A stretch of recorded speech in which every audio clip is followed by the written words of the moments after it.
Dobar dan vsem skupaj, še posebej našim domačim gostom. Namreč, kot veste, bo v petek potekalo 5. zasedanje skupnega odbora Slovenija-Koroška, kjer se bom sestal predvsem z državnim glavarjem Koroške, dr. Kajzerjem.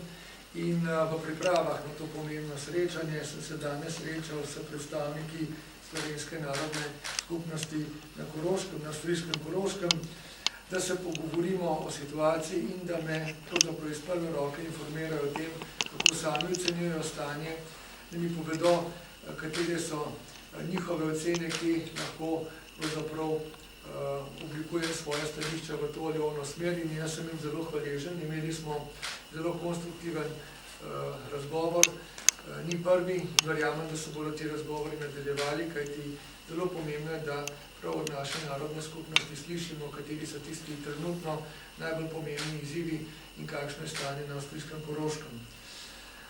Naj povem, da je neka skupna ocena ta, da se situacija glede naše narodne skupnosti, torej Slovencev na Koroškem, nasplošno izboljšuje, da pa seveda ne moramo biti še zadovoljni z vsem, da tukaj je še veliko prostora, da se stvari še nadaljnje premaknejo na bolje. Naj opozorim, da sem, ali pa spomnim, da sem ob svojem nedavnem srečanju na Dunaju, ko sem govoril z svojo kolegico, ministrico za zunanje zadeve Avstrije, gospod Knajsel, že takrat izpostavil nekatera vprašanja, tudi bi bilo predvsem to, da bi bilo treba se strani zvezne vlade povečati skupno tisto splošno financiranje naše narodne skupnosti v Avstriji, se pravi tako na Koroškem kot na Štajerskem. Temu pravzaprav preterjujemo še sedaj, to je nujno potrebno in verjamemo, da se bodo tukaj zadeve v Avstriji morale premakniti v tej smeri. Seveda pa je tu polno tudi drugih vprašanj, tako da zagotovo bomo naslovili ob našem srečanju v petek številna tematska vprašanja z različnih področij, kajti kot veste, na podlagi teh srečanj odborov se potem oblikujejo oziroma so že oblikovani in delujejo različni tematski odbori, ki naslavljajo vsa možna vprašanja od energetike, gospodarstva do kulture, izobraževanja in tako bomo tudi nadaljevali. Slovenija seveda podpira in bo podpirala prizadevanje narodne skupnosti po polni uresničitvi pravic, ki izhajajo iz 7. člena avstrijske državne pogodbe. Tako bomo seveda zagotovo v petek govorili ponovno tudi o tem, kako v celoti uresničiti zaveze, ki zadevajo dvojezične napise, kako optimizirati financiranje privatnih dvojezičnih vrtcev, kako vzpostaviti kontinuiteto izobraževanja v slovenskem jeziku preko celotne vertikale, se pravi od vrtcev preko osnovne šole do srednje šole, tudi o tem smo danes dogovorili. Izboljšati moramo tudi kulturno sodelovanje med Slovenijo in seveda avstrijsko-koroško, ko govorimo o naših zamejcih. In nenazadnje, tu so še druga vprašanja, kot denimo tednik Novice. Vesel sem, da je moja intervencija na Dunaju sprožila neko razpravo v tej smeri, nek premik, da se vsaj tega zdaj avstrijska vlada zaveda, da to je nerešen problem.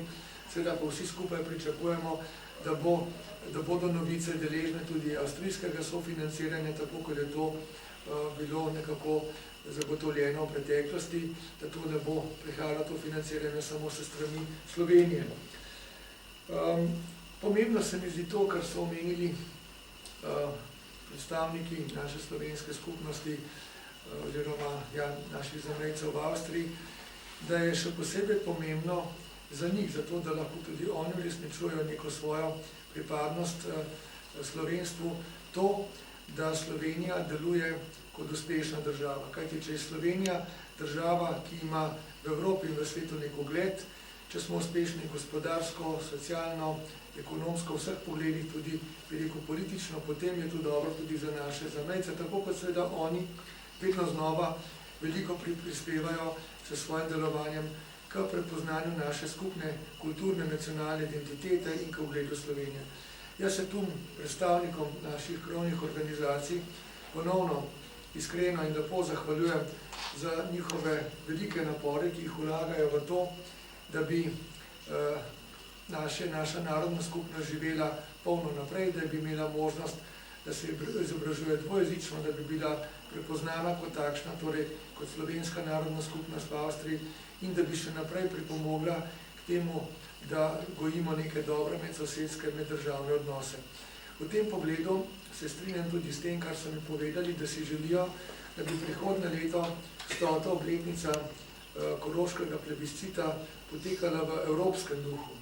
Da bi pravzaprav tam prepoznali, da danes smo v drugih časih, kjer moramo sobivati povezano v sodelovanju, da moramo skupaj pridobivati evropska sredstva, da moramo skupaj delati na kulturi.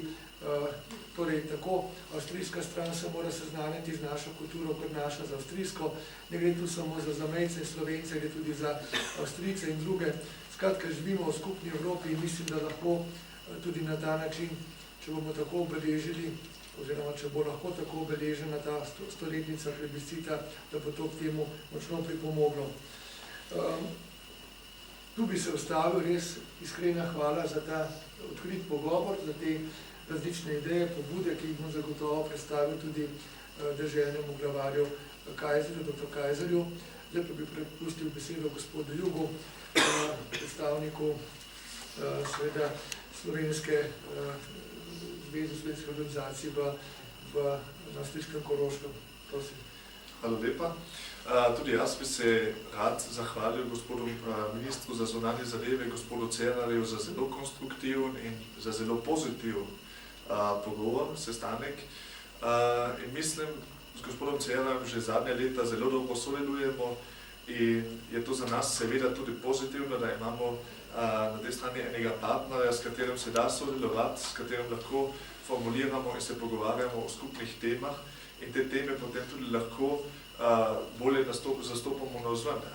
To je vedno tako, da potrebuješ dobre partnerje, s katerimi lahko dolgo sodeluješ.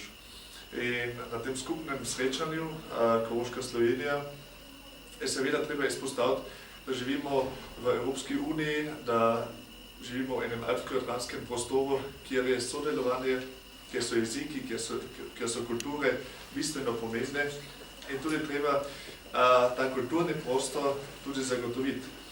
In kulturni prostor se lahko tudi zagotovi, ne samo, ker imamo kadre, ki so aktivni v zborih, v kulturnih društvah, v športnih društvah tudi, in pa tudi kulturni domovi. In ti kulturni domovi seveda stanejo veliko denarja in bi se jaz želel, da tukaj tudi strani Avstrije pride do korakov naprej. Kar se tiče šolanja, je tako, da glede študija zapusti zelo veliko mlajših ljudi Koroško, ker grejo za študij v Graz ali na Dunaj. In je treba tukaj, da pride se strani Koroške, da dobimo ene perspektive, da je atraktivno, da se mlad človek vrne po študiju nazaj na Koroško in to zagotovimo samo s tem, da imamo tudi atraktivna delovna mesta, kjer tisti visoko kvalificirani ljudje tudi dobijo eno službo, ki je primerna tem, na kar so bili izobraženi. In mislim pa, da je šolanje treba zagotoviti na vseh ravneh, tudi v predšolski vzgoji, v otroških vrtcah, v ljudskih šolah in tudi v srednjih šolah, ker v srednjih šolah je ena stopnja, kjer je izobrazba nekako najbolj nazaduje. Ker v ljudskih šolah je, kot veste, 45% na področju slovenske narodne skupnosti prijavljenih k dvojezičnemu pouku in to je pozitivno. In tudi veliko staršev prijavi svoje otroke k dvojezičnemu pouku, ker vidijo slovenščino tako kot ekonomski pomen, ker več jezikov znaš, več veljaš. In ravno tem je treba tudi pokazati, katere možnosti ima Slovenija, kako kulturno lahko sodelujemo in da tako skupno pridobimo nove ljudi in novo sodelovanje in nove projektne partnerje. Mislim pa, kar bi še bilo treba omeniti, je, da so dobri sosedski odnosi pomembni za nas, za Slovenijo, za Koroško in da imamo deželnega glavarja, ki zelo naklonjen slovenski narodni skupnosti. To dolga leta ni bilo tako in mislim, da je to ena velika priložnost tudi, da v smislu evropskega sodelovanja in tudi, ker se približuje 100. obletnica koroškega plebiscita, da to vidimo kot en zelo velik benefit, da tukaj lahko to kot lahko Koroško in tudi sodelovanje Slovenije pozicioniramo na pozitiven način. Skratka bi se pa še enkrat rad zahvalil za sodelovanje z gospodom ministrom Cerarjem in tudi z njegovim timom, ki po moji oceni odlično funkcionira in bi si želel, da tudi naprej tako sodelujemo in mislim, da je to tudi dano. Hvala lepa. Prav, hvala.